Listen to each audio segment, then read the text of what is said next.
তো পোলাপান হিসাব নিকাশ তো আসলে অনেক অনেক কিছু বললা, কিন্তু হিসাব নিকাশের বাইরেও আমাদের আরো কিছু বিষয় আছে যেগুলো আসলে এই অধ্যায়ের জন্য খুবই খুবই ইম্পর্টেন্ট।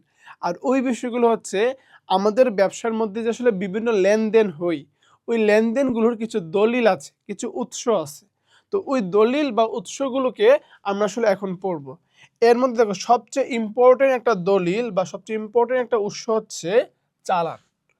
এখন এই চালান জিনিসটা আসলে কি, এটাকে তোমাকে একটু বুঝতে হবে যে চালানটা আসলে কি। দেখো চালানটা হচ্ছে, আমি যদি বলি খেয়াল করো এখানে, চালান হচ্ছে, দেখো চালান হচ্ছে পণ্য ক্রয় এবং বিক্রয়ের একটা প্রামাণ্য দলিল। হ্যাঁ, এখন দেখো পণ্য ক্রয় এবং বিক্রয়ের একটা কি দলিল বলতো? প্রামাণ্য দলিল। প্রামাণ্য দলিল মানে কি? এই প্রামাণ্য দলিল, এখানে প্রামাণ্য কথাটার অর্থ হচ্ছে প্রমাণ স্বরূপ, মানে যেই দলিলটা পণ্য ক্রয় বিক্রয়ের একটা প্রমাণ হিসাবে কি করবে, তোমার জন্য কাজ করবে। এখন দেখো বলছে বিক্রেতা যখন পণ্য বিক্রয় করেন তখন পণ্যের পূর্ণ বিবরণ সংবলিত একটা লিখিত দলিল ক্রেতাকে হস্তান্তর করেন। তাহলে চালানের ক্ষেত্রে একটা বিষয় আমি তোমাকে বলে রাখি, খেয়াল করো। চালানটা আসলে তৈরি করে কে? চালানটা, এই যে চালানের ব্যাপারটা, এই যে চালান, এটা আসলে তোমার তৈরি করে কে? তৈরি করে বিক্রেতা। দেখো বলছে বিক্রেতা ওই লিখিত দলিলটা কি ক্রেতার নিকট কি করে হস্তান্তর করে। তাহলে চালানের ব্যাপারটা আসলে তৈরি করে বিক্রেতা, এবং বিক্রেতা এই চালানটা তৈরি করে কি ক্রেতার নিকট হস্তান্তর করে। এবার খেয়াল করো, এই লিখিত দলিলই হচ্ছে চালান। চালানে ক্রেতার নাম ও ঠিকানা, দেখো কি কি উল্লেখ থাকে খেয়াল করো একটু। আমাদের এটা হচ্ছে বহুপদী এমসিকিউ আছে না, বহুপদী এমসিকিউর জন্য এই জায়গাটা খুব ইম্পর্টেন্ট। দেখো ক্রেতার নাম এবং ঠিকানা থাকে, তারপর হচ্ছে তোমার মালের পরিমাণ থাকে, তারপর দেখো আর কি কি থাকে, মালের পরিমাণ থাকে, তারপর তোমার এখানে আরো কিছু বিষয় আছে, মালের বিবরণ থাকে, মালের মূল্য এবং মূল্য পরিশোধের শর্ত ইত্যাদি কি লিপিবদ্ধ থাকে। এখন এই চালান হচ্ছে দুই প্রকার। দেখো দুই প্রকার বলতে আসলে দুই প্রকার না, এটাকে দুইটা নামে কি লিপিবদ্ধ করা হয় বা ডাকা হয়। দেখো এই যে আমরা বললাম না বিক্রেতা, এখানে দেখো সেম চালানটা কি বিক্রেতা তৈরি করে কি ক্রেতার নিকট হস্তান্তর করবে। তো বিক্রেতার দৃষ্টিকোণ থেকে এটা হচ্ছে কি বহি চালান। কেন বলো তো বহি চালান? কারণ এই চালানটা বিক্রেতা কি ক্রেতাকে দিয়ে দিচ্ছে, মানে বাহিরে চলে যাচ্ছে, তাই বিক্রেতার দৃষ্টিকোণ থেকে এটা কি বলতো, এটা হচ্ছে তোমার বহি চালান। কিন্তু এই সেম চালানটা ক্রেতার দৃষ্টিকোণ থেকে কি ক্রেতার নিকট চালানটা আসতেছে, বিক্রেতার থেকে চালানটা চলে যাচ্ছে, তাই হচ্ছে বহি চালান। আর ক্রেতার নিকট কি চালানটা আসতেছে, সুতরাং এটা কি বলতো ক্রেতার নিকট আন্তঃচালান। ওকে,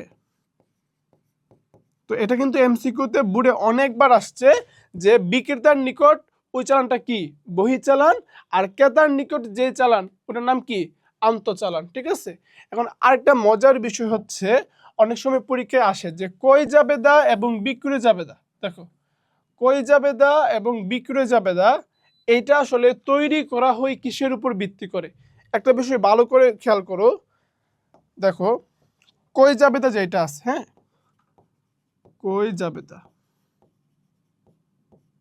দেখো কই জাবেদাটা তোমার তৈরি করবে একজন কি ক্রেতা বা বায়ার। হ্যাঁ, ক্রেতা তৈরি করবে।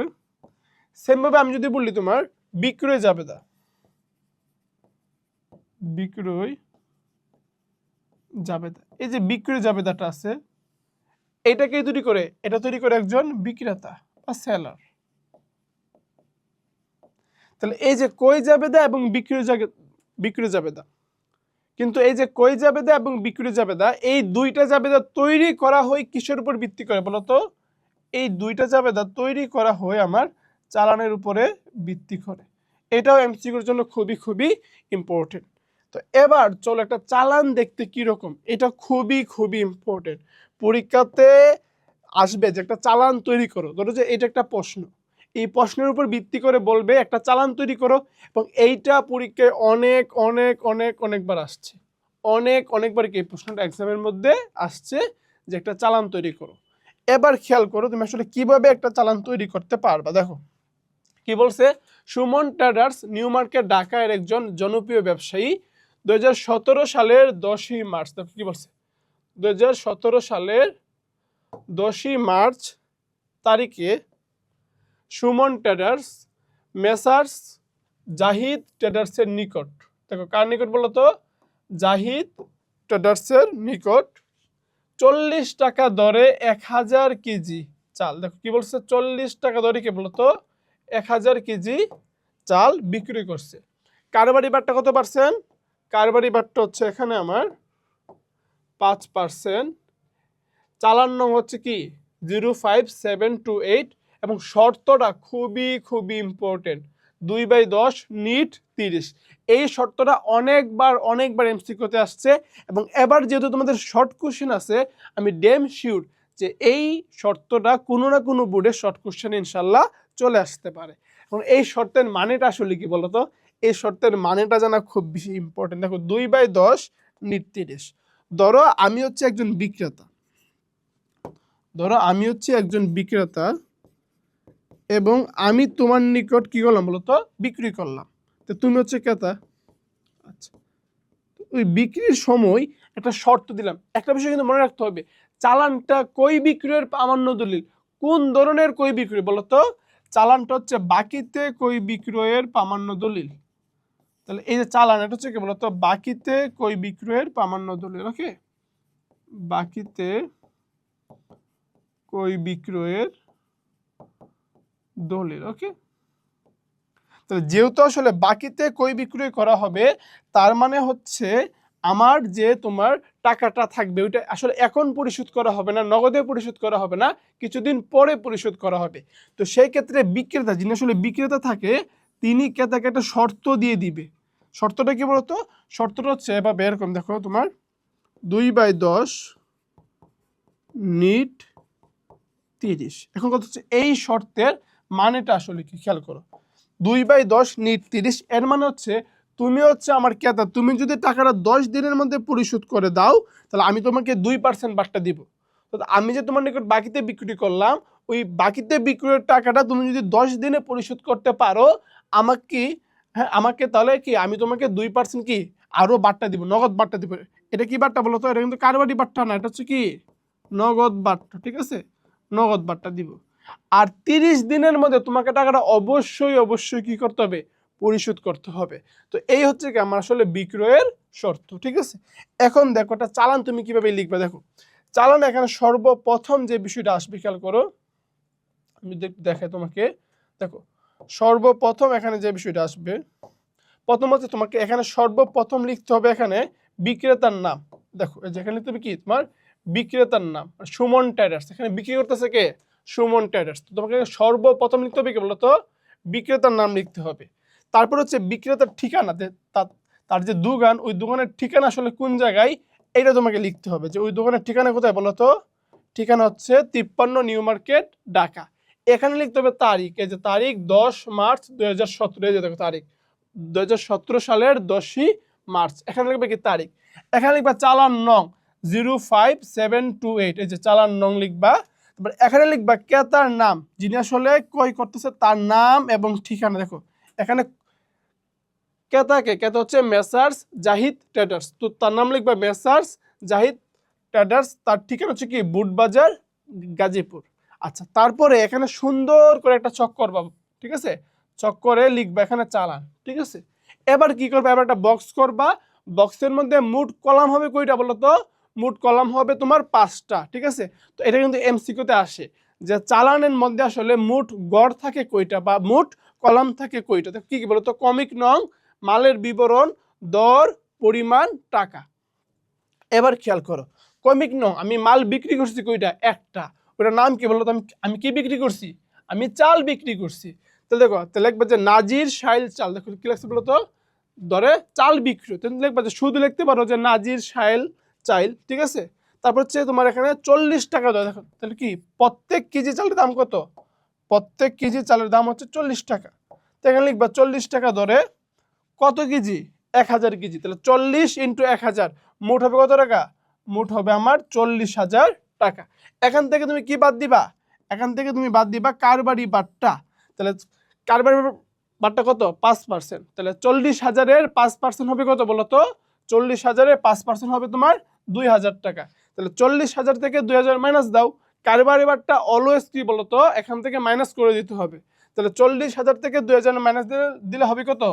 38,000 টাকা। ঠিক আছে, তাহলে এখানে লিখবা যে কথায় 38,000 টাকা মাত্র। ঠিক আছে, এখানে 38,000 টাকাটা মিসিং আছে, 38,000 টাকা মাত্র লিখবা। তারপর এখানে লিখবা বিক্রয় শর্ত, ওই যে শর্তটা ছিল এখানে দেখো 2/10 নিট 30, এই শর্তটা এখানে লিখবা 2/10 নিট 30। তারপর লিখবা বিশেষ দ্রষ্টব্য, ভুল ত্রুটি সংশোধনযোগ্য। আরেকটা মজার বিষয় দেখো বলছে বিক্রেতার স্বাক্ষর, এটা বারবার আসবে এমসিকিউতে, যে চালানের মধ্যে কার স্বাক্ষর থাকে? চালানের মধ্যে একমাত্র কি বিক্রেতার স্বাক্ষর থাকে। তাহলে এই হচ্ছে তুমি আসলে কিভাবে একটা চালান তোমার এক্সামের জন্য কি বলতো লিখতে পারো। তো এবার চলো আমরা যাই তোমার কিছু এমসিকিউতে, যে আমরা আসলে চালানটা শিখলাম, চালান সম্পর্কে অনেক কিছু জানলাম, কিন্তু আসলেই এই জানাটা আমাদের কতটুকু কাজে আসবে? আমাদের মূল লক্ষ্য কি? নাম্বার পাওয়া, এক্সামের মধ্যে কি A+ পাওয়া। তাহলে এই যে শিখলাম এটা আসলে আমাদের জন্য কাজে লাগবে কিনা চলো একটু দেখি। দেখো কি বলছে এখানে, রাজশাহী বোর্ডে আসছে, সিলেট বোর্ডে আসছে, ঢাকা বোর্ডে আসছে। খুবই ইম্পর্টেন্ট একটা বিষয় হচ্ছে তোমার আমাদের এই প্রশ্নটা। ঠিক আছে, দেখো খুবই ইম্পর্টেন্ট। বলছে চালান কে প্রস্তুত করে, বলো তো একটু। চালান কে প্রস্তুত করে? আমরা জানি কি চালান হচ্ছে তোমার বিক্রেতা প্রস্তুত করে এবং কি ক্রেতার নিকট এটা প্রেরণ করে। ওকে, তারপরে দেখো চালানে দেখানো হয় কোন বারটা। আমি কিন্তু বলছিলাম যে চালানের মধ্যে কি বলতো আমরা কি দেখাইছি বলতো, এই যে চালানের মধ্যে কি আমরা কারবারি বারটা দেখাই। কোন বারটা দেখে বলতো? কারবারি বারটা দেখাই। তাহলে বিষয়টা মনে রাখতে হবে যে চালানের মধ্যে আমরা কোন বারটা দেখাই বলতো? চালানের মধ্যে আমরা কারবারি বারটা দেখাই। কিন্তু একটা মজার ব্যাপার হচ্ছে চালানের যে শর্ত আছে, চালানের যে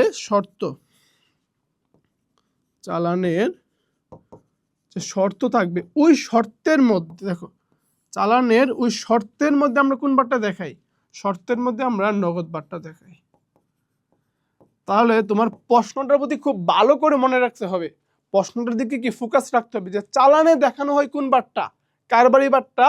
কিন্তু চালানে যে শর্ত মানে বিক্রয়ের শর্ত আসলে হচ্ছে কি বিক্রয়ের শর্ত যে থাকে, বিক্রয়ের শর্ত, ওই বিক্রয়ের শর্তের মধ্যে কোন বারটা থাকে বলতো? আমার নগদ বারটা থাকে। ওকে, এবার দেখো তোমার এটা কিন্তু বোর্ডে আসছে, সিলেট বোর্ড, এই যে সিলেট বোর্ড 2021 সালে আসছে। ঠিক আছে, আমরা কিন্তু আসলে ওইটুকুই পড়তেছি যেগুলো কি আমাদের এক্সামের জন্য খুব বেশি ইম্পর্টেন্ট। এইটা তো আমি বলবো একদম মোস্ট ইম্পর্টেন্ট, এই জায়গাটা আমি বলবো একদম মোস্ট ইম্পর্টেন্ট একটা জায়গা। এই এমসিকিউটা দেখো খুবই ইম্পর্টেন্ট। দেখো কি বলছে এখানে, মাল কই বিক্রয়ের প্রামাণ্য দলিল কোনটা? বলো তো কি বলছিলাম, কই বিক্রয়ের ক্ষেত্রে প্রামাণ্য দলিল কোনটা? চালান। ঠিক আছে, তাহলে এই বিষয়টা একটু মনে রাখতে হবে। দেখো আমরা কিন্তু এখানে পড়েছিলাম যে কই বিক্রয়ের প্রামাণ্য দলিল, পণ্য কই ও বিক্রয়ের প্রামাণ্য দলিল কোনটা বলতো? চালান। তো এই প্রত্যেকটা বিষয় আসলে মনে রাখতে হবে, কারণ তোমাদের বোর্ড পরীক্ষায় ঘুরে ফিরে কি এগুলোই কিন্তু আসবে। এবার দেখো ক্যাশ মেমো, দেখো ক্যাশ মেমো আর চালানের মধ্যে পার্থক্যটা আসলে কি? দেখো আমি যদি একটু সিম্পলি বলি, চালান যে বিষয়টা এটা হচ্ছে বাকিতে কই বিক্রয়ের ক্ষেত্রে, বাকিতে কই বিক্রয়ের ক্ষেত্রে আমার চালান। আর ক্যাশ মেমো যে বিষয়টা ওইটা হচ্ছে আমার নগদে কই বিক্রয়ের ক্ষেত্রে, নগদে কই বিক্রয়ের সময়। ঠিক আছে, নগদে কই বিক্রয়ের ক্ষেত্রে। তাহলে চালান হচ্ছে কি বলতো বাকিতে কই বিক্রয়ের ক্ষেত্রে, আর আমার ক্যাশ মেমো কি বলতো?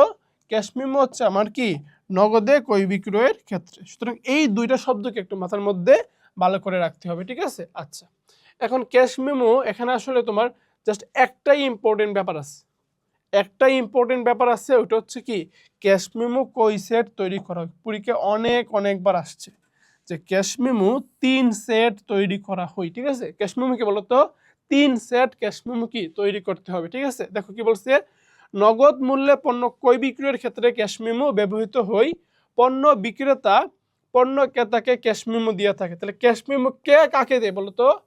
ক্যাশ মেমো কি বিক্রেতা ক্রেতাকে দিয়ে থাকে। ক্যাশ মেমোর উপরিভাগে বিক্রয় প্রতিষ্ঠানের নাম ও ঠিকানা মুদ্রিত থাকে। পণ্য বিক্রেতা কি কি দেখো বলো, বিক্রিত পণ্যের নাম, পরিমাণ, দর, মোট মূল্য, নিট মূল্য, কমিশন, এই সবগুলো কি বলতো? তো যদি আমি বলি যে কমিশন উল্লেখ থাকে কোথায়? কমিশন উল্লেখ থাকে কি বলতো আমার ক্যাশ মেমোর মধ্যে, এমসিকিউতে কিন্তু আসতে পারে যে কমিশন উল্লেখ থাকে কোথায়, মোট মূল্য, নিট মূল্য এগুলো উল্লেখ থাকে কোথায়, ঠিক আছে। তারপর দেখো ক্রেতা ক্যাশ মেমো অনুসারে পণ্য মূল্য পরিশোধ করে পণ্য গ্রহণ করে থাকে, সাধারণত ক্যাশ মেমো 3 সেট তৈরি করা হয়। এবার দেখো একটা ক্যাশ মেমো দেখতে আসলে কি রকম হবে, দেখো কি বলছিলাম প্রথমে, দেখো ক্যাশ মেমো দেখো বলছে এখানে কি আলম জেনারেল স্টোর, সে হচ্ছে বিক্রেতা, তাহলে এই যে বিক্রেতার নাম থাকবে ক্যাশ মেমোতে আগে, বিক্রেতার নাম এবং ঠিকানা কি বলতো সবার আগে থাকবে। সে 2017 সালের 1 জানুয়ারি, এই যে তারিখ, দেখো তারিখ 2017 সালের 1 জানুয়ারিতে নিম্নলিখিত পণ্য বিক্রয় করে, কার নিকট বিক্রি করে, সীমান্ত এন্ড ব্রাদার্সের নিকট, কি বলতো সীমান্ত এন্ড ব্রাদার্সের নিকট কিসে বিক্রি করে, দেখো সীমান্ত এন্ড ব্রাদার্সের নিকট কিসে ওই পণ্যটা বিক্রি করে। তাহলে ক্রেতার নাম থাকবে কোথায়, যে এখানে ক্রেতার নাম কি, ক্রেতার নাম এবং ঠিকানা, ঠিক আছে, সীমান্ত এন্ড ব্রাদার্স, ঠিকানা কি চান্দানা গাজীপুর, ঠিক আছে। আর যদি বাউচার নং প্রশ্নে থাকে তাহলে বাউচার নং দিবা, আর যদি প্রশ্নে কোনো কিছু না থাকে তখন তো আসলে এটা দেওয়া সম্ভব না, ঠিক না, শুধু লিখবা বাউচার নং, এখানে কিছু 56 বা 5627 কোনো সংখ্যা লেখার দরকার নাই। এখানে যেহেতু বাউচার নং দেওয়া আছে কত বলতো 56, আমরা কি এখানে সুন্দর করে কি লিখতে পারি, এখানে 56, ওকে, এই তো 56 আমরা লিখে দিলাম এখানে। তারপরে দেখো এখানে, দেখো এখানেও তোমার ফুল চালানের মতো, দেখো এই যে ফুল, দেখো এই যে ক্যাশ মেমো একটা বড় ঘর করবা, তারপরে বাকিটা কি হুবহু বলতে গেলে অনেকটা কি চালানের মতোই, 5টা কলাম হবে, কয়টা বলো তো 5টা কলাম, কমিক নং, বিবরণ, দর, পরিমাণ, টাকা। দেখো কি বলছে এখানে, দেখো কি বলছে 5 টাকা দরে 1000 পিস কলম, দেখো তাহলে আমরা এখানে কি বিক্রি করছি বলতো কলম বিক্রি করছি, তাহলে এখানে জেল কলম, এই যে জেল কলম লিখবা, দেখো লিখবা কি বলতো জেল কলম, ঠিক আছে। দেখো 5 টাকা দরে, 5 টাকা দরে 1000 পিস, তাহলে কত হবে বলতো 5000 পিস হবে। তারপর বলছে কারবারি বারটা কত পার্সেন্ট, কারবারি বারটা হচ্ছে আমার 5%, তাহলে 5000-এর 5% কারবারি বারটা বের করবে কিভাবে বলতো, একদম ইজি, দেখো এই যে 5000-এর তুমি যদি 10% বের করো, তাহলে 10% বের করা মানে হচ্ছে একটা শূন্য বাদ দেওয়া, তাহলে 5000 থেকে একটা শূন্য বাদ দিলে হবে কত 500 টাকা। তো 10% যদি 500 টাকা হয় 5% হবে কত, 5% হবে আমার 250 টাকা, তাহলে 5000 থেকে 250 মাইনাস দিলে হবে কত 4750 টাকা। বিষয়টা ক্লিয়ার। তারপর এখানে নিচে সেম আগের মতো লিখবে কি, এখানে টাকা কথায় 4750 টাকা মাত্র, ঠিক আছে। একটা মজার বিষয় দেখো, মজার বিষয় হচ্ছে তোমার চালানের মধ্যে ছিল শুধুমাত্র কি বিক্রেতার স্বাক্ষর, কেন বলতো, কারণ ওইখানে যিনি ক্রেতা থাকে উনি আসলে সরাসরি উপস্থিত থাকে না, বুঝতে পারছো বিষয়টা, কারণ বাকিতে কই বিক্রি হইতো এক জায়গা থেকে আরেক জায়গায় কি পণ্যটা পাঠায় দেয়, ক্রেতা কি সবসময় উপস্থিত থাকে না, কিন্তু ক্যাশ মেমো যেহেতু আসলে নগদের লেনদেনটা হচ্ছে এজন্য কি ক্রেতা এখানে উপস্থিত থাকে, তাহলে চালানের মধ্যে কি শুধু বিক্রেতার স্বাক্ষর থাকে, কিন্তু ক্যাশ মেমোর মধ্যে বিক্রেতা এবং ক্রেতা উভয়ের স্বাক্ষর থাকবে, উভয়ের কি স্বাক্ষর থাকবে। একটা বিষয় হচ্ছে চালানের ক্ষেত্রে আমরা কি লিখি বিশেষ দ্রষ্টব্য, ভুল ত্রুটি সংশোধনযোগ্য, আর আমরা কি ক্যাশ মেমোর ক্ষেত্রে লিখবো কি বলতো বিশেষ দ্রষ্টব্য, বিক্রিত পণ্য ফেরত দেওয়া হয় না, ঠিক আছে। তাহলে এই হচ্ছে তুমি আসলে কিভাবে ক্যাশ মেমো লিখতে পারবা, ঠিক আছে। তাহলে আমি আরেকটু সামারাইজ করে দিচ্ছি, মোটামুটি সব কিছু কিন্তু সেমই বলতে গেলে, ঠিক আছে। চালানের ক্ষেত্রে কি শুধুমাত্র বিক্রেতার স্বাক্ষর থাকবে, আর ক্যাশ মেমো কি বলতো বিক্রেতা এবং ক্রেতা উভয়ের স্বাক্ষর থাকবে। চালান আমরা কি লিখি বিশেষ দ্রষ্টব্য, ভুল ত্রুটি সংশোধনযোগ্য, কিন্তু ক্যাশ মেমোতে কি লিখবো যে বিশেষ দ্রষ্টব্য, বিক্রিত পণ্য ফেরত নেওয়া হয় না, ঠিক আছে। তাহলে এই হচ্ছে আমার একটা ক্যাশ মেমো, এবং ক্যাশ মেমো থেকে বলছিলাম এই প্রশ্নটা খুব খুব বেশি ইম্পর্টেন্ট। দেখো এই প্রশ্ন অনেকবার আসছে, এ পর্যন্ত 5 বার এই একটা প্রশ্ন আসছে, তাহলে বুঝো প্রশ্নটা কত বেশি ইম্পর্টেন্ট, ঠিক আছে। এবার চলো আমরা দেখি যে ক্যাশ মেমো কই সেট তৈরি করা হয়, আমরা কিন্তু পড়ছি একটু আগে, দেখো এই যে ক্যাশ মেমো ছিল না, এই যে ক্যাশ মেমো কি 3 সেট, এই যে 3 সেট আমরা কি তৈরি করি, ঠিক না। তাহলে ক্যাশ মেমো কি বলতো 3 সেট তৈরি করা হয়। তো এই বিষয়টা একটু মাথার মধ্যে রাখতে হবে যে ক্যাশ মেমো কি বলতো 3 সেট তৈরি করা হয়, ওকে। এবার দেখো নগদ মূল্যে কই বিক্রয়ের ক্ষেত্রে, দেখো ভালো করে দেখো কি বলছে, নগদ মূল্যে পণ্য কই বিক্রয়ের ক্ষেত্রে কি ব্যবহৃত হয়। দেখো অনেকবার আসছে, এ পর্যন্ত মোটামুটি প্রায় 4 বার চলে আসছে। বলছিলাম বাকিতে, যদি বলে বাকিতে ক্রয় বিক্রয়ের ক্ষেত্রে কে ব্যবহার করি আমরা, চালান ব্যবহার করি। আর নগদ মূল্যে ক্রয় বিক্রয়ের ক্ষেত্রে কে ব্যবহার করি বলতো, আমরা ক্যাশ মেমো ব্যবহার করি। তো এই বিষয়গুলো কিন্তু একটু মাথার মধ্যে রাখতে হবে। এখন হচ্ছে বাউচার। বাউচার বিষয়টা খুব খুব বেশি ইজি। দেখো দেখো বাউচার হচ্ছে, বাউচারের যে সংজ্ঞা হচ্ছে লেনদেনে যে প্রমাণপত্র ব্যবহার করা হয়, যে কোনো লেনদেনে, মানে আয় ব্যয়ের ক্ষেত্রে যে প্রমাণপত্র আমরা ব্যবহার করি ওইটাই কি বলতো, বাউচার। তো এই বাউচার হচ্ছে দুই প্রকার, একটা কি, একটা হচ্ছে ডেবিট বাউচার। এই ডেবিট বাউচার হচ্ছে তোমার আমরা ব্যবহার করি খরচের ক্ষেত্রে, কি বলতো, ডেবিট বাউচারটা আমরা ব্যবহার করি খরচের ক্ষেত্রে, ওকে। আরেকটা হচ্ছে তোমার ক্রেডিট বাউচার, আর এই ক্রেডিট বাউচারটা আমরা আসলে ব্যবহার করি তোমার আয়ের ক্ষেত্রে, মনে থাকবে। তো তোমার একটা হচ্ছে কি বলতো, ব্যয়ের ক্ষেত্রে বা খরচের ক্ষেত্রে কি আমরা ডেবিট বাউচার ব্যবহার করি, আর ক্রেডিট বাউচারকে আমরা আয়ের ক্ষেত্রে ব্যবহার করি। দেখো এখানে বলা আছে যে পণ্য ক্রয় এবং বিভিন্ন ব্যয়ের সম্পর্কে কি আমরা ডেবিট বাউচারটা ব্যবহার করি, ঠিক আছে। এখন দেখো ডেবিট বাউচারের সাথে আমরা আসলে কি কি সংযুক্ত করি।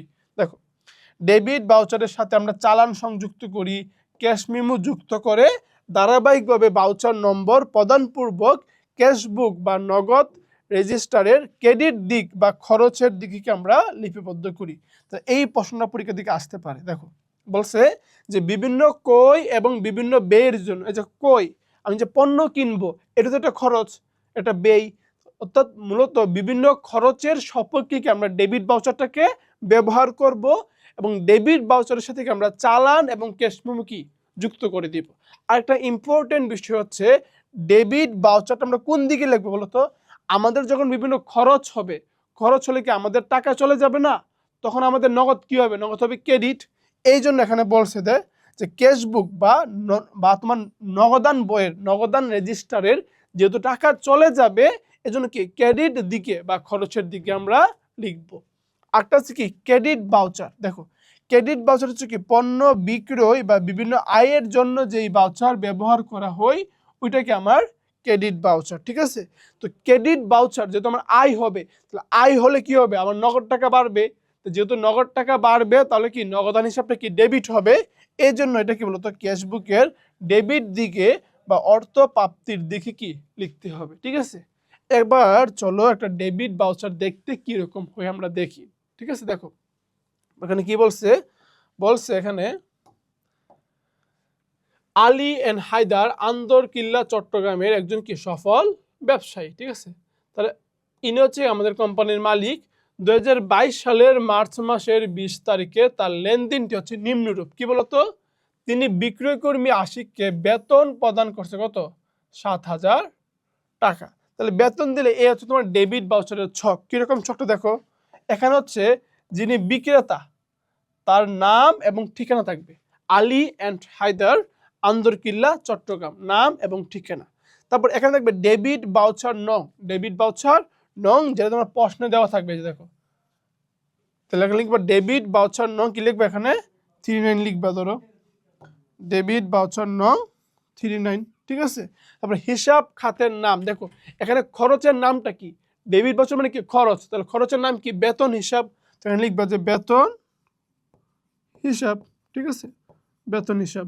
তারপর হচ্ছে তারিখ, এখানে কি 2000, আর তোমার তারিখ কি 20 মার্চ 2022। আচ্ছা গ্রহণকারী, এই যে বেতনটা নিবে কে, বেতনটা নিবে আশিক, তো এখানে লিখবা আশিক। আর যেহেতু আশিকের ঠিকানা নাই সুতরাং কি ঠিকানা লেখার দরকার নাই, যদি ঠিকানা থাকতো আমরা কি অবশ্যই ঠিকানা লিখতাম। তারপরে ক্রমিক নং লাগবে 1, লাগবে এখানে বেতন প্রদান, বেতন প্রদান কত বলতো 7,000 টাকা, 7,000 টাকা। তারপর এখানে দাগ দিবা, আবার লিখবা 7,000 টাকা, নিচে 2 দাগ দিয়ে হিসাবটা বন্ধ করে দিবা। আর তারপর লিখবা যে টাকা কতায় 7,000 টাকা মাত্র, কি লাগবে বলতো 7,000 টাকা মাত্র। একটা মজার বিষয় হচ্ছে বাউচারে কয়জনের স্বাক্ষর থাকে, মনে রাখতে হবে বাউচারে, দেখো মনে রাখতে হবে কি বাউচারে মোট 4 জনের স্বাক্ষর থাকে, ক্যাশিয়ারের স্বাক্ষর, হিসাব রক্ষকের স্বাক্ষর, ব্যবস্থাপকের স্বাক্ষর, ঠিক আছে। তারপর হচ্ছে তোমার গ্রহীতার স্বাক্ষর। তাহলে তোমার বাউচারে কি মোট 4 জনের স্বাক্ষর থাকে, ক্যাশিয়ারের স্বাক্ষর, হিসাব রক্ষকের স্বাক্ষর, ব্যবস্থাপকের স্বাক্ষর, একটা কি গ্রহীতার স্বাক্ষর, ঠিক আছে। এবার দেখো তোমার ক্রেডিট ভাউচার।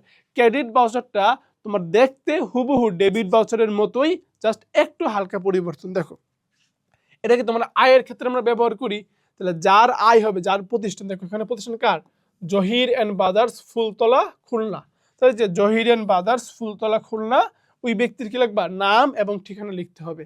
তারপর হচ্ছে এখানে তারিখ 2022 সালের মার্চ মাসের 20 তারিখ, সেম লিখবা এখানে, সেম 2022 সালের মার্চ মাসের 20 তারিখ। সে কি করছে বলতো, আশিক অ্যান্ড ব্রাদার্সের নিকট 5,000 টাকার মাল নগদে বিক্রয়, তাহলে গ্রহীতার নাম কি হবে, আশিক অ্যান্ড ব্রাদার্স। ওকে, তারপর ভাউচার নং কত বলতো, ভাউচার নং হচ্ছে আমার 27, তো এখানে লিখবা যে ভাউচার নং কত, 27। হিসাব খাতের নাম কি, এক্ষেত্রে আমার আয় হবে, ওই আয়ের নামটা কি, নাম হচ্ছে বিক্রয়, তাহলে লিখবা বিক্রয় হিসাব। তারপরে ক্রমিক নং লিখবা কি, নগদে মাল বিক্রয় কত টাকা বলতো, 5,000 টাকা। তারপর কি হিসাবটা বন্ধ করে দিবা। এক্ষেত্রে কি 4 জনের স্বাক্ষর লাগবে, ক্যাশিয়ার, হিসাব রক্ষক, ব্যবস্থাপক এবং কি গ্রহীতার স্বাক্ষর। তো এই হচ্ছে আমাদের কি বলতো ক্রেডিট ভাউচার। তো ভাউচারগুলো পরীক্ষাতে কিন্তু মোটামুটি ভালোই আসে, তবে সবচেয়ে বেশি এক্ষেত্রে আসে হচ্ছে তোমার চালান এবং ক্যাশ মেমো, এই দুইটা এই পর্যন্ত পরীক্ষায় সবচেয়ে বেশি পরিমাণে আসছে। সুতরাং প্রত্যেকটা বিষয়, যে প্রত্যেকটা ছক, হ্যাঁ আমাদের তো সময় স্বল্পতার কারণে আমরা কি ছকগুলো তোমাদেরকে অঙ্কন করে দেখাচ্ছি না, বাট তোমাদেরকে এই ছকগুলা প্রত্যেকটা ছক বাসার মধ্যে আসলে বারবার প্র্যাকটিস করতে হবে, বারবার অঙ্কন করে কি এই ছকগুলাকে তোমাদেরকে একদম কম সময়ের মধ্যে কিভাবে নিখুঁতভাবে করা যায়, ওই প্রচেষ্টা কিন্তু তোমাদের থেকে আমি অবশ্যই আশা করব, ঠিক আছে।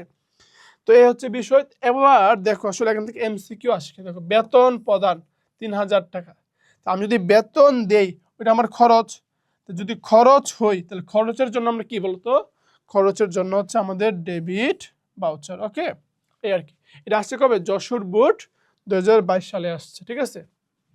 এবার দেখো ডেবিট নোট, এই ডেবিট নোটটা আসলে খুব বেশি ইম্পর্টেন্ট, ঠিক আছে। তো ডেবিট নোট ক্রেডিট নোট সম্পর্কে আমি একটু আগে বলে রাখি, তাহলে একটু সুবিধা হবে। দেখো একটা হচ্ছে আমার ডেবিট নোট, ডেবিট নোট, ওকে। আরেকটা হচ্ছে আমার তোমার হচ্ছে ক্রেডিট নোট, আমরা এখানে লিখতে পারি ক্রেডিট নোট। আচ্ছা, একটু খেয়াল করো ডেবিট নোট আর ক্রেডিট নোটের মধ্যে আসলে পার্থক্যের জায়গাটা কি। দেখো এই ডেবিট নোটটা আমরা আসলে কখন ব্যবহার করি, দেখো ক্রয় এবং বিক্রয়ের মধ্যে ডেবিটকে, ডেবিট হচ্ছে ক্রয়, তাহলে ক্রয় ফেরতের ক্ষেত্রে, ক্রয় ফেরতের ক্ষেত্রে আমরা হচ্ছে তোমার এই ডেবিট নোটটা ব্যবহার করি, ঠিক আছে। আচ্ছা, আরেকটা বিষয় হচ্ছে ক্রয় করে কে, ক্রেতা, তাহলে ক্রয় ফেরত দিবে কে, ক্রেতা, তাহলে ডেবিট নোট তৈরি করে কে, তৈরিও করে আমার ক্রেতা। ওকে, আচ্ছা। এবার দেখো ক্রেডিট নোট, ক্রেডিট কে, বিক্রয়, তাহলে বিক্রয় ফেরতের ক্ষেত্রে কি আমরা আসলে ক্রেডিট নোটটাকে ব্যবহার করি, ঠিক আছে। আর বিক্রয় ফেরত দিবে কে, বিক্রেতা, সুতরাং ক্রেডিট নোটটা তৈরি করে কে, তৈরি করেও আমার বিক্রেতা। এই যে আমি জায়গাটা বললাম, এই এমসিকিউর জায়গাটা খুবই ইম্পর্টেন্ট, ঠিক আছে। এখান থেকে অনেক বেশি পরিমাণে আসলে এমসিকিউ আসে। দেখো আমি তোমাকে দেখাচ্ছি, দেখো ডেবিট নোট কি বলছে বলো তো, এখানে আসলে ঘুরে ফিরে সেম কথাই বলছি যেটা আমি এখানে পড়াইছি, যে ক্রয়কৃত পণ্য ফরমাশ অনুযায়ী না হলে অথবা নিম্নমানের পণ্য হলে, মানে কখন ফেরত দেই, যখন মনে করো আমি যেভাবে অর্ডার দিয়েছিলাম আমার পণ্যটা ওইভাবে আসে নাই, ওই রকম কি আসে নাই, অথবা পণ্যটা আসছে বাট কি বলতো পণ্যটা নিম্নমানের পণ্য ছিল, পণ্য কি বলতো নিম্নমানের পণ্য ছিল, তো ওই সমস্ত ক্ষেত্রে কি ক্রেতা বিক্রেতাকে বর্ণিত পণ্য ফেরত পাঠায়। এভাবে বিক্রিত পণ্য যখন কোনো কারণে সংশ্লিষ্ট বিক্রেতার নিকট ফেরত আসে, তখন ক্রেতা উক্ত ফেরত মালের পূর্ণ বিবরণ যথা দেখো পণ্যের পরিমাণ, দর, মূল্য এগুলো থাকবে ইত্যাদি একখানা কাগজে লিখে ফেরত পণ্যের সাথে বিক্রেতার নিকট প্রেরণ করে। নোটের মাধ্যমে বিক্রেতাকে জানিয়ে দেওয়া হয় যে তার বা তাদের হিসাব খাত উক্ত ফেরত পণ্যের দ্বারা ডেবিট করা হয়েছে, ঠিক আছে। তাহলে বলো তো তোমার এখানে তোমার ডেবিট করা হয় কাকে, ডেবিট নোটের মধ্যে আসলে ডেবিট করা হয় কাকে বলো তো, ডেবিট নোটে আসলে ডেবিট করা হয় বিক্রেতাকে। বিষয়টা ক্লিয়ার। এই যে আমি এখানে বললাম না যে ডেবিট নোটটা তৈরি করে কে, ক্রেতা, ক্রেতা যে তৈরি করে উনি আসলে তোমার ডেবিটটা করে কাকে, দেখো এই যে ক্রেতা সে আসলে ডেবিট করে কাকে, সে ডেবিট করে বিক্রেতাকে, ঠিক আছে, বিক্রেতাকে, অথবা আমরা বলতে পারি যে তোমার দেনাদারকে, ঠিক আছে, দেনাদার না পাওনাদারকে, ওকে, পাওনাদারকে, পাওনাদারকে, ঠিক আছে। সেম ভাবে এখানে যে তোমার বিক্রেতা, ঠিক না, এই যে তোমার বিক্রেতা, তো বিক্রেতা আসলে ক্রেডিট করে কাকে, দেখো তো বলো তো, ক্রেডিট যে করে, ক্রেডিট আসলে কাকে করে বলো তো, বিক্রেতা ক্রেডিট করে তোমার ক্রেতাকে, ঠিক আছে, ক্রেতাকে কি বলতো ক্রেডিট করে বিক্রেতা। এই যে ক্রেতা সে কি, সে হচ্ছে বিক্রেতার নিকট দেনাদার, তার মানে হচ্ছে দেনাদারকে কি করে, ক্রেডিট করে, ওকে। এই বিষয়টা খুব বেশি ইম্পর্টেন্ট, ওকে। তারপরে দেখো এরূপ নোটকে ডেবিট নোট বলা হয়, ডেবিট নোট তৈরি করে কে, ডেবিট নোট তৈরি করে আমার ক্রেতা, ঠিক আছে। দেখো এখানে একটা এক্সাম্পল দেওয়া আছে ডেবিট নোটের, মেসার্স ইমরান ব্রাদার্স, বলো দেখো তো নামগুলো একটু খেয়াল করো কি বলছে, মেসার্স ইমরান ব্রাদার্স মানিটোলা বংশাল ঢাকা এর একজন কি স্বনামধন্য ব্যবসায়ী। উক্ত প্রতিষ্ঠানে 2017 সালের 18 আগস্টের লেনদেনটি নিম্নরূপ। স্বপ্না এন্টারপ্রাইজ মিরপুর 6 ঢাকা এর নিকট প্রতি পিস 1300 টাকা করে 10 পিস জামদানি শাড়ি ছেঁড়া হওয়ার কারণে কি ফেরত দেওয়া হলো। ডেবিট নোট নাম্বার কত, 173। এবার দেখো এটা ডেবিট নোট আমরা কিভাবে তৈরি করবো, দেখো এখানে হচ্ছে ডেবিট নোট যে প্রতিষ্ঠান তৈরি করবে ওই প্রতিষ্ঠানের কি বলতো নাম এবং ঠিকানা।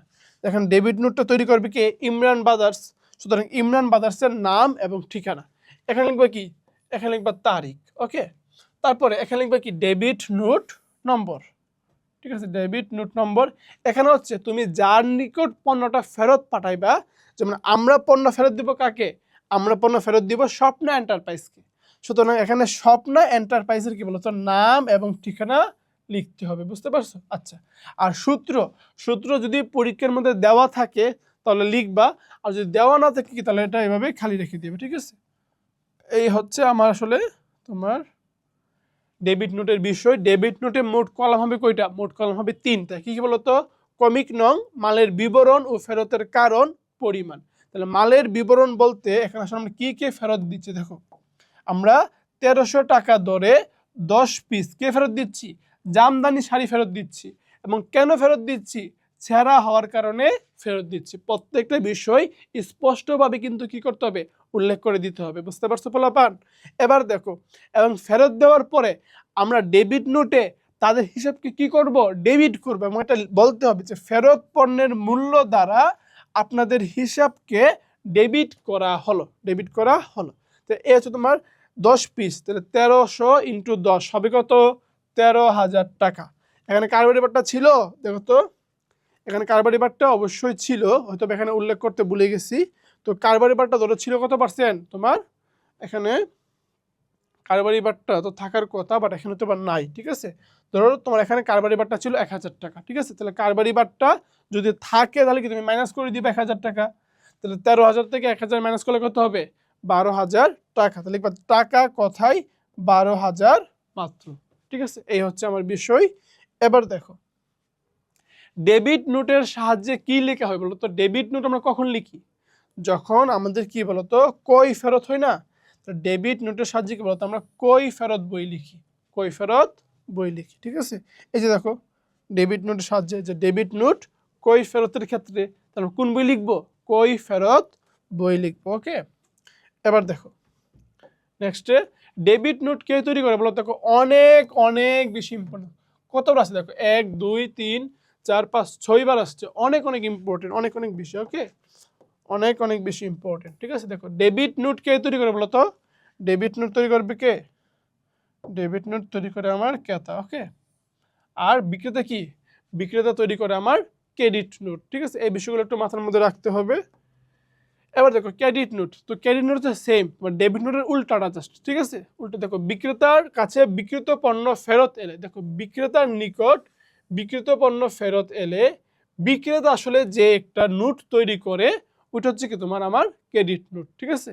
এই আর কি, তাহলে এরূপ নোটকে ক্রেডিট নোট বলা হয়। ক্রেডিট নোট কে তৈরি করে, ক্রেডিট নোট আমার বিক্রেতা তৈরি করে, ঠিক আছে। তাহলে ঘুরে ফিরে বিষয়টা হচ্ছে সেম, দেখো যে ক্রেডিট নোট থাকবে এখানে, যার নিকট পণ্য ফেরত আসবে, যেমন স্বপ্না ট্রেডার্সের নিকট কি, স্বপ্না এন্টারপ্রাইজের নিকট কি পণ্যটা ফেরত আসছে, দেখো স্বপ্না এন্টারপ্রাইজের নিকট কি পণ্যটা ফেরত আসছে। উনি যদি ফেরত পান, দেখো ফেরত গেছে বলছে, ইমরান বাজাজ থেকে কি পণ্যটা ফেরত গেছে। ক্রেডিট নোট নাম্বার কত 237, তো লিখো এখানে একদম ইজি। দেখো তারপরে এখানে লিখবা বড় করে ক্রেডিট নোট, ঠিক আছে, এখানে লিখবা তারিখ, এখানে লিখবা তোমার ক্রেডিট নোট নং, ঠিক আছে, এখানে লিখবা তোমার যে আসলে তোমাকে ফেরত দিয়েছে, কে ফেরত দিয়েছে, ইমরান বাজার্স, ওই প্রাপকের নাম এবং ঠিকানা লিখবা। যদি সূত্র থাকে সূত্র লিখবা, না থাকলে কি লেখার দরকার নাই। গড় সেম, যে ক্রমিক নং, মালের বিবরণ ও ফেরতের কারণ, পরিমাণ, ঠিক আছে। এখানে জাস্ট লিখবে, দেখো ওখানে আমরা কি লিখছিলাম, ওখানে লিখছিলাম ডেবিট করা হয়েছে, আর এখানে কি লিখবা, ক্রেডিট কি লিখবা, ক্রেডিট করা হয়েছে।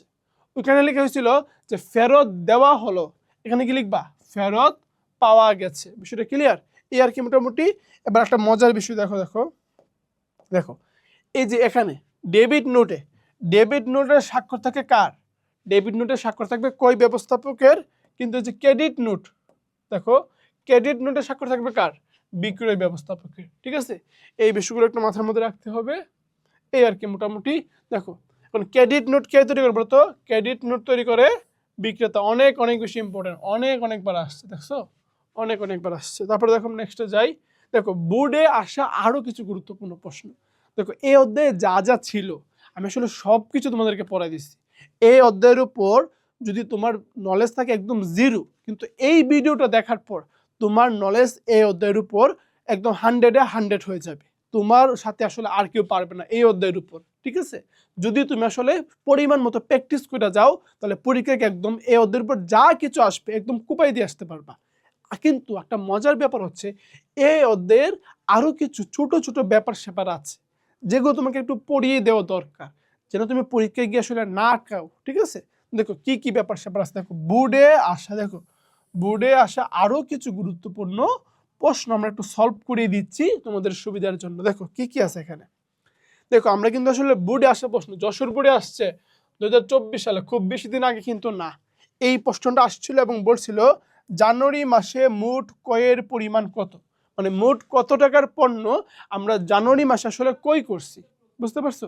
তাহলে তুমি দেখো বলছে মোট ক্রয়ের পরিমাণ কত, তাহলে মোট ক্রয় দেখো কি কি আছে বলতো, এই যে জানুয়ারি 1 তারিখে পণ্য কিনছি, দেখো মোট ক্রয় বলছে না, দেখো মোট ক্রয় বলছে মানে হচ্ছে তোমার কয়টা নগদে হোক অথবা এই কয়টা তোমার বাকিতে হোক, ঠিক আছে, নগদে হোক বাকিতে হোক, এর এখানে কোনো সমস্যা নাই, নগদ অথবা বাকি যেটাই হোক। মোট কই বলছে মানে কি সমস্ত কইগুলোকে কি একসাথে যোগ করে দিবা।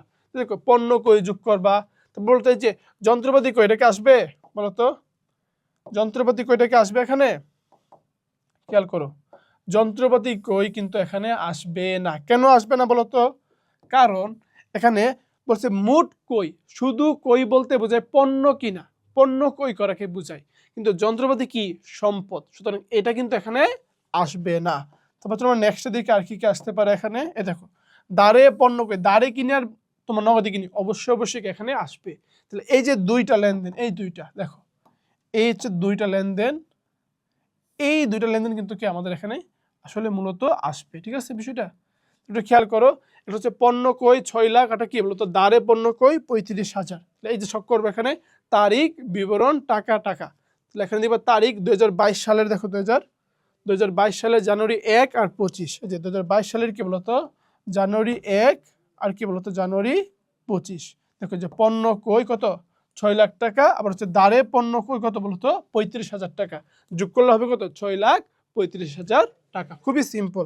আচ্ছা এবার দেখো যদি বলে নিট কই, দেখো ওখানে কি বলছিল শুধু মোট কই, মানে মোট কই কত টাকা, কিন্তু যখন বললো তোমার নিট কই, তো নিট কই হচ্ছে তোমার মোট যে কই থাকবে, মোট যে কই থাকবে ওই কই থেকে তোমাকে ধরো যে তোমার ফেরত, হ্যাঁ ধরো তোমার মোট কই যখন বলবে, মোট কই যদি বলে নির্ণয় করো, সেখানে তো ফেরত অবশ্যই বাদ যাবে, ফেরত বাদ দিয়ে আসলে বের করতে হবে, ঠিক আছে। মোট কই বললেও কি ফেরতটা বাদ দিতে হবে।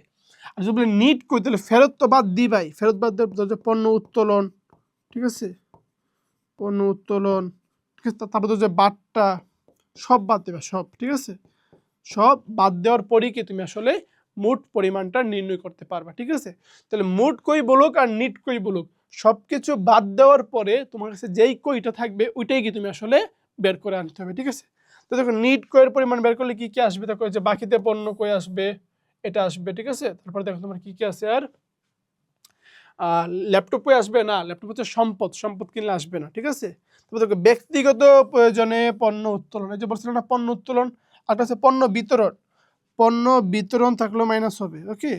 পণ্য বিতরণ কি মাইনাস হবে, তার মানে আমি এখানে কই করছি কত, 17,000 টাকা, এর মধ্যে উত্তোলন করলে কি করতে হবে, বিয়োগ করতে হবে, তাহলে কত টাকা, 2,000 টাকা। দেখো এই যে তোমার পণ্য উত্তোলন কি করবো আমরা, বিয়োগ করব।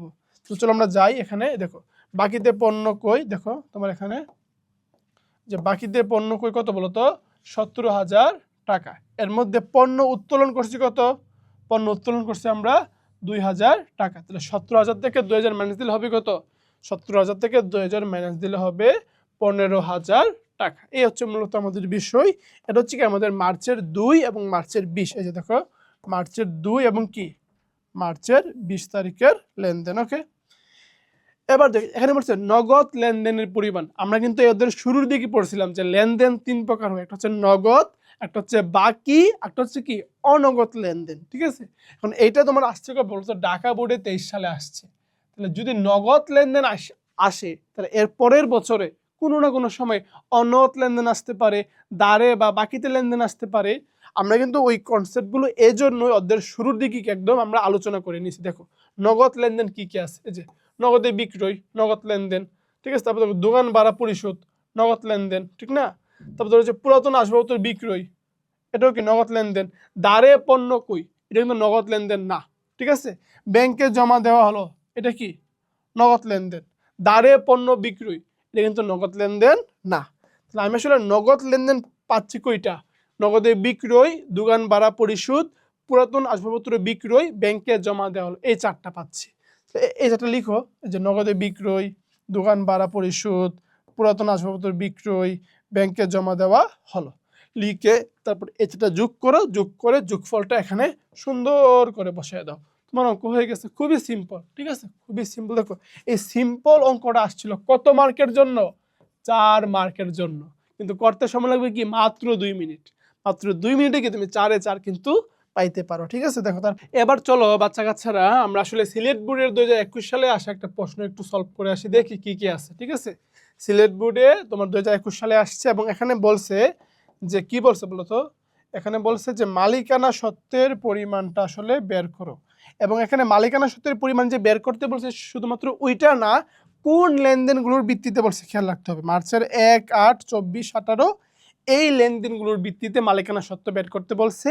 এবং মজার ব্যাপার হচ্ছে এটা তোমার গ নাম্বারে আসছিল, মার্ক হচ্ছে 4, ঠিক আছে? এবং মালিকানা সত্ত্ব বের করা খুবই খুবই খুবই ইজি, আমি তোমাকে আজকে শিখিয়ে দিচ্ছি, তুমি আসলে জীবনও কখনো ভুলবা না যে মালিকানা সত্ত্ব কিভাবে বের করা লাগে। দেখো আমি তোমাকে বলে দিচ্ছি, তুমি মালিকানা সত্ত্ব বের করার ক্ষেত্রে 2টা জিনিস যোগ করবা, 2টা জিনিস বিয়োগ করবা, মালিকানা সত্ত্ব বের হয়ে যাবে। দেখো কি কি যোগ করবা আর কি কি বিয়োগ করবা, দেখো তুমি যোগ করবা জিনিস 2টা, একটা হচ্ছে তুমি যোগ করবা মূলধন, আরেকটা হচ্ছে তুমি যোগ করবা প্রতিষ্ঠানের জন্য আয়, আর তুমি বিয়োগ করবা জিনিস 2টা, কি কি বলো তো, বিয়োগ করবা 2টা, এর মধ্যে দেখো একটা হচ্ছে তুমি যেটা বিয়োগ করবা, দেখো একটা হচ্ছে তুমি বিয়োগ করবা খরচ, আরেকটা হচ্ছে তুমি বিয়োগ করবা উত্তোলন, ঠিক আছে? তাহলে মালিকানা সত্ত্ব নির্ণয়ের ক্ষেত্রে 2টা জিনিস যোগ করবা, মূলধন এবং আয় কি করবা যোগ করবা, আর 2টা জিনিস বিয়োগ করবা, খরচ এবং উত্তোলন কি করবা বিয়োগ করবা, তাহলে তোমার মালিকানা সত্ত্ব করা নিয়ে তোমার কোনো রকমের কোনো সমস্যা হবে না। এখন হচ্ছে এখানে বলছে 1, 8, 24, 28 এই 4টা লেনদেনের ভিত্তিতে মালিকানা সত্ত্ব বের করতে হবে। তাহলে 1 তারিখে কি বলতো, দেখো 1 তারিখে কি আছে, নগদ 80,000 টাকা এবং আসবাবপত্র 40,000 টাকা নিয়ে ব্যবসা শুরু করা হলো। তাহলে ব্যবসা শুরু করার সময় মালিক ব্যবসাকে যা যা দিবে প্রত্যেকটা বিষয় হচ্ছে মূলধন। তাহলে এখানে 80,000 এবং 40,000 যোগ করলে হবে 1,20,000 টাকা, এটা হচ্ছে আমার মূলধন। তাহলে এখানে দেখো মূলধন আনয়ন 80,000 যোগ 40,000 1,20,000 টাকা। তারপরে দেখো এখানে কি আছে, তারপরে এখানে আছে যে তোমার 8 তারিখে, তাহলে 8 তারিখে কি বলতো, 8 তারিখে যে বিষয়টা হয়েছে ওইটা হচ্ছে বলছে 10% বাট্টায় 30,000 টাকার পণ্য বিক্রয়। এখানে বিক্রয় কি আমার আয়, আয় কি করতে হবে, আয় যোগ করতে হবে। এখন তুমি কি 30,000 টাকা যোগ করবা? কখনো না, বাট্টার টাকাটা অবশ্যই বাদ দিতে হবে। খেয়াল করো, বাট্টার টাকাটা অবশ্যই এখানে বাদ দিতে হবে 30,000 টাকা। তো 30,000 টাকার মধ্যে 10% বাট্টা হচ্ছে একটা শূন্য বাদ দাও, হবে 3,000 টাকা। তাহলে 30,000 থেকে 3,000 মাইনাস করলে আমার হবে 27,000 টাকা। তো এখানে বিক্রয় নামে তুমি যোগ করবা কত, তুমি বাট্টার টাকা বাদ দিয়ে এখানে বিক্রয় নামে যোগ করবা। দেখো পণ্য বিক্রয় 30,000 মাইনাস 3,000 27,000 টাকা। এবার দেখো তোমার 24 তারিখে কি বলছে, 20,000 টাকা মূল্যের পণ্য 10% বাট্টায় ক্রয় করা হইল। এবার দেখো 20,000 টাকার পণ্য, এই হচ্ছে আমার 20,000 টাকা, 10% বাট্টা হবে কত, 10% বাট্টা হবে 2,000 টাকা। তাহলে 20,000 থেকে 2,000 মাইনাস দিলে হবে কত, মাইনাস দিলে হবে আমার 18,000 টাকা। ঠিক আছে, তাহলে তোমার এখানে আমি পণ্য ক্রয় করছি কত, কয় হচ্ছে আমার খরচ। তাহলে খরচ হইলে আমি বিয়োগ দিব কত, পণ্য ক্রয় 20,000 মাইনাস 2,000, 18,000 টাকা আমি কি করব, বিয়োগ করব। বিষয়টা ক্লিয়ার? এবার দেখো কি বলছে যে নগদ উত্তোলন। দেখো উত্তোলন কি করতে হবে, উত্তোলন বিয়োগ করতে হবে। তো নগদ উত্তোলন 3,000 টাকা, এই যে নগদ উত্তোলন 3,000 টাকা কি করবা বলতো, বিয়োগ করে ফেলবা। তাহলে 1,20,000 থেকে 27,000 যোগ করতে হবে 18,000, আর এখানে কি 3,000 টাকা বিয়োগ করলে আমার মালিকানা সত্ত্ব বের হবে কত, মালিকানা সত্ত্ব বের হবে তোমার 1,26,000 টাকা। আরেকটা বিষয় বলে রাখি, এক্ষেত্রে তোমার নগদ উত্তোলন হোক, দেখো উত্তোলনটা নগদ উত্তোলন হোক অথবা পণ্য উত্তোলন হোক, দুইটাই কি করতে হবে, দুইটাই আসলে আমার বিয়োগ করে ফেলতে হবে। কারণ উত্তোলন বিষয়টা অনেকে বুঝে না, অনেক সময় সরাসরি উত্তোলন কথাটা উল্লেখ থাকে না। ধরো বলো আয়কর, মনে ভাই যে আয়কর, এটা কিন্তু তোমার উত্তোলন। তারপর ধরো যে জীবন বীমা প্রিমিয়াম, জীবন বীমা প্রিমিয়াম, এগুলো কি বলতো, এগুলো কি আমার উত্তোলন। তাহলে আয়কর, জীবন বীমা প্রিমিয়াম, তো এই বিষয়গুলো হচ্ছে কি আমার জন্য একটা উত্তোলন, এগুলো একটু মনে রাখতে হবে। এবার খেয়াল করো, কুমিল্লা বোর্ড 2024-এ আসা একটা অঙ্ক আমরা সলভ করে থাকি। কুমিল্লা বোর্ড আসলে বরাবরই প্রশ্ন অন্যান্য বোর্ড থেকে একটু ডিফিকাল্ট হয়, কিন্তু আমাদের এই ভিডিও দেখলে যত ডিফিকাল্টি আসুক তুমি আসলে কোনো কিছুতে আটকাবে না। ঠিক আছে, দেখো এখানে কি বলছে, বলছে যে মাস শেষে দেনাদারের পরিমাণ বের করো। এখন দেনাদার তৈরি হয় কখন, দেনাদার তৈরি হবে তুমি যখন দাঁড়ে বিক্রয় করবা। তো দেখো এখানে দাঁড়ে বিক্রয় আছে কই বলতো, এই দেখো দাঁড়ে বিক্রয় এখানে আছে, এখানে রাতুল ব্রাদার্সের নিকট প্রতি ঘনফুট কত বলতো, প্রতি ঘনফুট 2,000 টাকা দরে 200 ঘনফুট কাঠ বিক্রয় করা হয়েছে। এবার খেয়াল করো, দেখো প্রতি ঘনফুট কত, 2,000 টাকা, 2,000 টাকা দরে করলে 200 ঘনফুটের দাম আসবে আমার 4 লাখ টাকা, ঠিক না? এখন 4 লাখ টাকা তোমাকে ধরলে হবে না, কেন বলো তো, কারবারি বাট্টা বাদ দিয়ে ধরতে হবে। কারবারি বাট্টা কত, কারবারি বাট্টা হচ্ছে আমার 5%, তাহলে 4 লাখের 10% হচ্ছে একটা শূন্য বাদ, 40,000 টাকা। তো 10% 40,000 হলে 5% হবে 20,000 টাকা। ঠিক আছে, 20,000 টাকা। তাহলে এখানে আমার মোট হচ্ছে 3,80,000 টাকা। এই হচ্ছে আমার বিষয়। তাহলে আমার বাকিতে বিক্রি কত বলতো, আমার ক্ষেত্রে আমার দাঁড়ে বিক্রি হচ্ছে 4 লাখ মাইনাস 20,000, 3,80,000 টাকা হচ্ছে কি আমার বাকিতে বিক্রয়। এখন দেখো তাহলে আমার বাকিতে বিক্রি করলে কি দেনাদার তৈরি হই, তাহলে আমার দেনাদার তৈরি হয়েছে কত, 3,80,000 টাকা। কিন্তু এর মধ্যে রাতুল ব্রাদার্স থেকে আমি নগদে চেক পাইছি কত, 2,80,000। তাহলে আমি যদি টাকা পেয়ে যাই তার থেকে, তখন তো আমার দেনাদার কমে যাবে।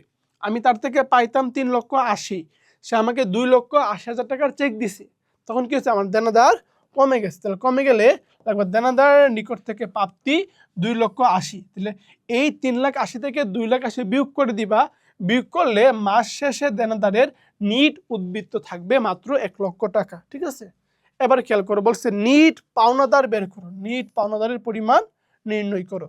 তাহলে দেখতে হবে পাওনাদার কখন তৈরি হবে, যখন আমরা দাঁড়ে পণ্য ক্রয় করি তখন কি পাওনাদার তৈরি হয়। দেখো এখানে যে অনেক, হ্যাঁ অনেক ট্রেডার্সের নিকট থেকে পণ্য ক্রয় 80,000 টাকা, তাহলে এখানে আমার পাওনাদার তৈরি হয়েছে কত, পাওনাদার তৈরি হয়েছে 80,000 টাকা। ঠিক আছে, এবার দেখো অনেক ট্রেডার্সকে আমরা পরিশোধ করে দিছি কত, পরিশোধ করে দিছি 30,000 টাকা। তাহলে আমার পাওনাদার ছিল কত, ছিল 80,000 টাকা, এর মধ্যে আমি পরিশোধ করে দিছি কত, পরিশোধ করে দিছি 30,000 টাকা। তাহলে আমার পাওনাদার দিন শেষে থাকবে কত, মাত্র 50,000 টাকা। দেখো যে অনেক ট্রেডার্সের নিকট থেকে কত টাকা কিনছি, 80,000 টাকা কিনছি, এর মধ্যে তাকে আমরা পরিশোধ করে দিছি কত, পরিশোধ করে দিছি 30,000 টাকা। তার মানে অনেক ট্রেডার্সের নিকটে পাওনাদারের উদ্বৃত্ত থাকবে কত, উদ্বৃত্ত থাকবে 50,000 টাকা। ওকে, এবার দেখো এখানে বলছে প্রারম্ভিক মূলধন বের করো। প্রারম্ভিক মূলধন বের করো মানে হচ্ছে ওই মাসের শুরুতে বা ওই বছরের শুরুতে মূলধন কত টাকা ওইটা বের করো। তাহলে প্রারম্ভিক মূলধনের সূত্র আছে, এটা দেখো প্রারম্ভিক মূলধনের সূত্র আছে, প্রারম্ভিক মূলধনের সূত্র হচ্ছে প্রারম্ভিক সম্পদ, প্রারম্ভিক সম্পদ মাইনাস প্রারম্ভিক দায়। তাহলে এটা হচ্ছে আমার সূত্র, প্রারম্ভিক সম্পদ মাইনাস প্রারম্ভিক দায়। তো এখন দেখো প্রারম্ভিক সম্পদ কি কি আছে বলতে, যে নগদ, মানে মাসের শুরুতে যেটা নগদ আছে কত আমার, নগদ আছে আমার 5 লাখ টাকা। তারপর আমার আসবাবপত্র আছে কত, আসবাবপত্র আছে আমার 25,000 টাকা, ঠিক না? দেখো আসবাবপত্র আছে কত 25,000 টাকা, আর আমার নগদ আছে কত 5 লাখ টাকা। এখানে কোনো দায় আছে, প্রারম্ভিক কোনো দায় নাই। তাহলে আমার সম্পদ হচ্ছে 5 লাখ আর 25, তাহলে মোট সম্পদ কত, মোট সম্পদ হচ্ছে 5,25,000 টাকা, কোনো দায় নাই। মানে এটাই আমার কি বলতো, তোমরা বলতে পারি এখানে যে 5,25,000 মাইনাস 0, তো থাকবে কত, থাকবে ঘুরে ফিরে 5,25,000 টাকা, ঠিক আছে? তারপর আমরা চলো বের করি এখানে কি কি, দেখো যে নগদ 5 লাখ, আর আসবাবপত্র কত, আসবাবপত্র 25,000 টাকা, যোগ করলে হবে 5,25,000। যেহেতু কোনো প্রারম্ভিক দায় নাই, সুতরাং কোনো কিছু মাইনাস করার এখানে নাই, ঠিক আছে? এবার দেখো কি বলছে, বলছে মোট ব্যয় হিসাবের পরিমাণ বের করো। মানে মোট কত টাকা ব্যয় হয়েছে ওইটা আসলে একটু হিসাব করে বের করো। তাহলে এবার দেখো এখানে ব্যয় কি কি আছে বলো তো। দেখো বাকিতে পণ্য তুমি বাকিতে কিনো নগদে কিনো, পণ্য কিনছো মানে কি, এটা তোমার খরচ হয়ে গেছে, অবশ্যই খরচ হয়ে গেছে, ঠিক আছে? তারপর ব্যবসা থেকে জীবন বীমা প্রিমিয়াম প্রদান, যে জীবন বীমা এটা কিন্তু খরচ না, এটা কি বলতো, জীবন বীমা, আয়কর এগুলো হচ্ছে উত্তোলন। কিন্তু শুধু কর, দেখো আমি যদি বলি শুধু কর ওটা হচ্ছে খরচ, শুধু বীমা প্রিমিয়াম ওটা কি আমার খরচ।